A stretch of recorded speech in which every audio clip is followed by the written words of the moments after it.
Hello guys, welcome to rain of programming. कल के lecture हमने देखा था इंस्टॉलेशन और इंट्रोडक्शन ऑफ जावा। आज के लेक्चर में हम थोड़ा सा आगे पढ़ने वाले हैं कि कैसे हम जावा के एनवायरनमेंट को सेट कर सकते हैं हमारे कंप्यूटर के अंदर। तो जो हमने कल टर्म्स पढ़े थे जेडीके, जेवीएम, जेआरई, उसके बारे में आज समझेंगे।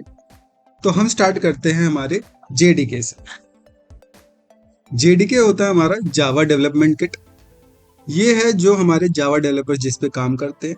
ये पूरा एक एनवायरनमेंट प्रोवाइड करता है जिसके अंदर हम जावा के एप्लीकेशंस को बना सकते हैं और उसको रन कर सकते हैं। तो जो हमारा जेडीके होता है, जेडीके के अंदर हमारे पास एक जेआरई होता है। जेआरई क्या होता है? हमारा जावा रन टाइम एनवायरनमेंट।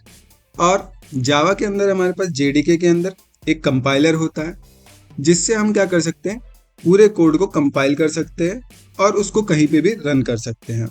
इसके साथ साथ इसके अंदर हमको जावा का डीबगर भी देखता है या और अलग अलग डेवलपमेंट टूल्स मिलते हैं। तो इसके अंदर क्या क्या मिलता है? हमको एक जेआरई मिलता है। जेआरई के साथ साथ हमको मिलता है डीबगर और कंपाइलर, जिसके थ्रू हम कोड को कंपाइल करते हैं। तो हमारे पास जो कंपाइलर है वो जावा सी कंपाइलर है। इसके बाद जो हमारा जेआरई है, जेआरई का मतलब होता है जावा रन टाइम एनवायरनमेंट, जो कि हमको एक मिनिमम एनवायरनमेंट प्रोवाइड करता है जिसपे हम अपने कोड को रन कर सकते हैं। हमारे जेआरई के अंदर हमको मिलता है जेवीएम और बहुत सारी लाइब्रेरीज जो कि हमारे जावा के कोड को सपोर्ट करने के काम आती है। जो हमारा जेवीएम होता है उसका फुल फॉर्म होता है Java virtual machine. Java virtual machine क्या करता है? जो भी हमारी कंपाइलेटेड कोड होता है, यानी जावा सी से जो भी हमने बाइट कोड बनवाए हैं उसको एग्जीक्यूट करने के काम आता है। ये हमको प्लेटफॉर्म इंडिपेंडेंस प्रोवाइड करता है। अगर हम देखें सी या सी प्लस प्लस के अंदर, तो हमको हर बार कोड को लिखा है किसी भी प्लेटफॉर्म के ऊपर तो हम उसी प्लेटफॉर्म के ऊपर चला सकते हैं। अगर वो हमने मोबाइल में लिखा है तो मोबाइल में चलेगा, अगर वो हमने लैपटॉप में लिखा है तो लैपटॉप के अंदर चलेगा, अगर वो हमने मैक में लिखा है तो वो मैक के अंदर चलेगा। लेकिन जब हम जावा की बात करते हैं तो जो हमारा जेवीएम है उसकी वजह से हमारा जो जावा का कोड है वो इंडिपेंडेंट हो जाता है, यानी हम एक बार उसको कंपाइल करेंगे और हम कहीं पे भी रन कर सकते हैं, यानी राइट वंस रन एनीवेयर वाला कोड। ये हमको प्लेटफॉर्म इंडिपेंडेंट प्रोवाइड करता ही है। इसके अलावा ये मेमोरी मैनेजमेंट को खुद ही हैंडल कर लेता है, यानी हमको मेमोरी मैनेजमेंट नहीं करना पड़ता। जैसे कि वहाँ पे हमको मैलोक और कैलोक करना पड़ता था, यहाँ पे कुछ भी नहीं है। ये इंटरनली काम हो जाता है हमारा किसके? जेवीएम के थ्रू। अगर हम बात करें फ्लो चार्ट की, तो इसके अगर हम जेडीके की देखें तो इसके अंदर हमारे पास होता है जेआरई प्लस डेवलपमेंट टूल्स। और अगर जेआरई की बात करें तो जेआरई के अंदर हमको मिलता है जेवीएम प्लस लाइब्रेरीज, जो कि क्या सपोर्ट करती है? हमारे कोड को सपोर्ट करने के लिए काम आती है, इनबिल्ट लाइब्रेरीज। तो हमने कल कोड लिख के देखा था कि कैसे हम प्रिंट करवा सकते हैं। आज हम देखेंगे कैसे हम इस कोड को कंपाइल कर सकते हैं और फिर उसको रन कर सकते हैं। तो कंपाइल करने के लिए हम कहाँ जाएंगे? हमारे टर्मिनल के ऊपर हम जाएंगे। वाईटी लेक्चर्स है, वाईटी लेक्चर्स के अंदर एसआरसी फाइल है हमारा। तो हम यहाँ क्या करेंगे? CD SRC. एसआरसी में आने के बाद हम क्या करेंगे? हम लिखेंगे कंपाइलेशन के लिए जावा सी और फिर हमारे फाइल का नाम मेन डॉट जावा। ये एरर हो गया जावा। ठीक, तो हमारा कोड क्या हो चुका है? कंपाइल हो चुका है। तो अगर हम यहाँ पे जाके देखें तो ये हमारा एक मेन क्लास है जो कि किस फॉर्म में है? डॉट क्लास फाइल है। तो ये हमारी डॉट क्लास फाइल बन चुकी है।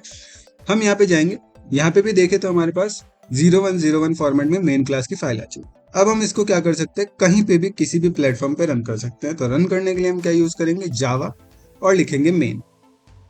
तो हमारे पास क्या आ गया? Welcome to rain of program. ये होता है हमारा मैनुअली किसी भी कोड को कंपाइल करना और फिर उसको रन करना। अब इसके बाद हमारे पास होता है वेरिएबल्स एंड डेटा टाइप्स। तो अगर हम वेरिएबल्स की बात करें तो हमारे पास जो रैम है, रैम जिसके अंदर हमारे पास मेमोरी होती है, उसी के अंदर हमारा क्या होता है? वेरिएबल स्टोर होता है। वेरिएबल होता क्या है? एक ऐसा मेमोरी एलोकेशन होता है रैम के अंदर जो कि क्या करता है? हमारे डेटा को स्टोर करने का काम करता है। तो ये जो एड्रेस क्रिएट हुआ है जो डेटा को स्टोर कर रहा है, इसी को हम क्या कहते हैं?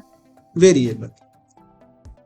वेरिएबल के अंदर हमारे पास एक नेम होता है, एक डेटा टाइप होता है और एक वैल्यू होता है। तो अगर हम देखें कि हम किसी भी वेरिएबल को बनाएंगे कैसे, तो वेरिएबल को बनाने के लिए पहले हमारे पास क्या होगा? एक डेटा टाइप होगा, फिर उसके बाद एक नेम होगा और फिर उसके बाद उसकी एक वैल्यू होगी।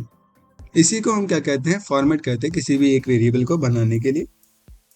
अब कोई भी अगर नेमिंग कन्वेंशन की बात करें तो जो हमारा नाम होगा किसी भी वेरिएबल का, वो हमेशा स्टार्ट होना चाहिए या तो किसी अल्फाबेटिकल लेटर से या अंडरस्कोर से या फिर किसी भी डॉलर के साइन से, लेकिन कभी भी कोई भी नंबर से वो स्टार्ट नहीं हो सकता है। दूसरा, कोई भी जावा का कीवर्ड यूज नहीं कर सकते हम, ये हमेशा केस सेंसिटिव होता है। अगर आपने सब कुछ स्मॉल लेटर में लिखा है तो इसको स्मॉल लेटर में ही यूज करना पड़ेगा, कैपिटल लेटर में लिखा है तो कैपिटल लेटर में ही यूज करना पड़ेगा। और इसमें हमारे पास कैमल केस कन्वेंशन होता है। कैमल केस यानी अगर मान लो हमने एक डेटा टाइप बनाया इंट और हमारे पास क्या है, नंबर है, तो हम क्या कर सकते हैं, नंबर 1, ये होता है हमारा कैमल टाइप का।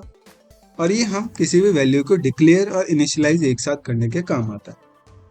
हम बात करें डेटा टाइप के, तो डेटा टाइप वो होते हैं जो बताते हैं कि हमारा जो वैल्यू है वो किस टाइप का है, ताकि उसके हिसाब से हम कोई भी स्टोरेज को क्रिएट कर सके। अब हमारे पास जो डेटा टाइप होते हैं, डेटा टाइप हमारे दो टाइप्स के होते हैं। एक होता है हमारे पास primitive data type, primitive data type. एक होता है हमारे पास non primitive data type, non primitive data type. Primitive data type की बात करें तो ये एक ऐसे डेटा टाइप है जो पहले से ही इनबिल्ट है। इसके अंदर न्यूमेरिक और फ्लोटिंग पॉइंट्स होते हैं।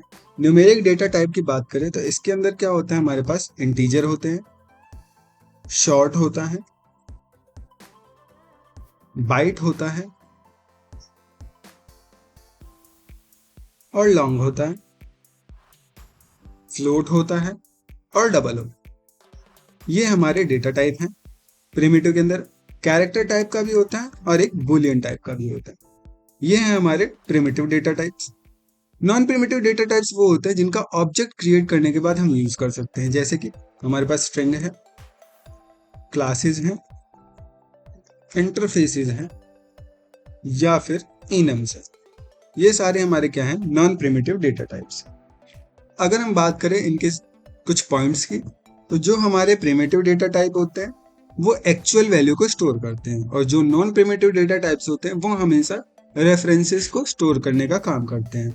अगर हम वैल्यूज की बात करें तो स्टार्टिंग वैल्यूज इंट की 0 होती है, डिफॉल्ट वैल्यूज इसमें डिफाइंड होती है, और इसके अंदर डिफॉल्ट वैल्यूज जो होती है वो हमेशा नल होती है। जो हमारे प्रिमिटिव डेटा टाइप होते हैं वो स्टैक के फॉर्म में स्टोर होते हैं, और जो हमारे नॉन प्रिमिटिव डेटा टाइप होते हैं वो हीप की फॉर्म में स्टोर होते हैं। अगर हम एक्सेस करने की बात करें तो प्रिमिटिव डेटा टाइप्स में हमारे डेटा टाइप्स जल्दी एक्सेस होते हैं अगेंस्ट किसके, नॉन प्रिमिटिव डेटा टाइप के। इसके बाद होता है हमारे पास एक फाइनल कीवर्ड। फाइनल कीवर्ड किस काम आता है, किसी भी अगर हमको वेरिएबल को फाइनल बनाना है, यानी जिसको हम कभी चेंज ना कर सके, उसके लिए हम क्या यूज करते हैं, फाइनल। जैसे हमने final int a equals to या final int pi equals to हमने 3 लिखा, तो ये हमेशा 3 ही रहेगा, ये कभी भी चेंज नहीं हो सकता। हम कभी भी pi इक्वल्स टू 3.14 या 24 ऐसे करके नहीं कर सकते हैं। क्यों? क्योंकि ये फाइनल कीवर्ड क्या करता है, किसी भी वेरिएबल को चेंज करने से रोकता है। इसके बाद चलो हम देख लेते हैं एक बारी कि हम इसको कैसे यूज करेंगे।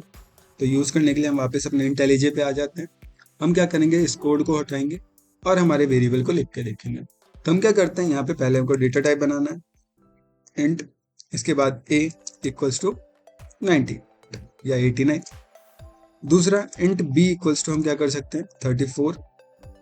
फ्लोट के लिए बनाना तो हम क्या लिखेंगे, float c equals to 98.9। f double के लिए बनाना तो double d equals to 89.98। Character के लिए बनाना तो character e equals to single letter of c। अगर हमको बूलियन के लिए बनाना तो बूलियन की वैल्यू हमेशा या तो ट्रू होगी या फॉल्स होगी, तो हम यहाँ पे क्या दे देते हैं, ट्रू। अगर हम डिफॉल्ट वैल्यू की बात करें तो ये हमेशा क्या होता है, फॉल्स होता है। ठीक है, अगर मुझे इस वैल्यू को प्रिंट करना है तो हम यहाँ क्या करेंगे, साउट, और हर एक वैल्यू को प्रिंट करेंगे a b c d e और f। और अगर हम इसको रन करते हैं तो हम एक एक वैल्यू को भी कर सकते हैं, साउट बी, साउट सी,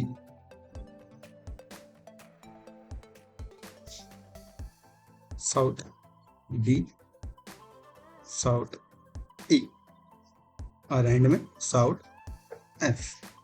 हम यहाँ से डायरेक्टली रन कर लेंगे, तो हम यहाँ से रन करते हैं, तो ये हमारा कोड चल के आ जाए। तो हमारा जो भी हम डेटा टाइप डालते हैं या फिर जो भी हम वेरिएबल का नाम डालते हैं वो उसकी हमेशा हमको क्या देता है, वैल्यू देता है। इसी को हम क्या कहते हैं, हमारा वेरिएबल एंड डेटा टाइप्स।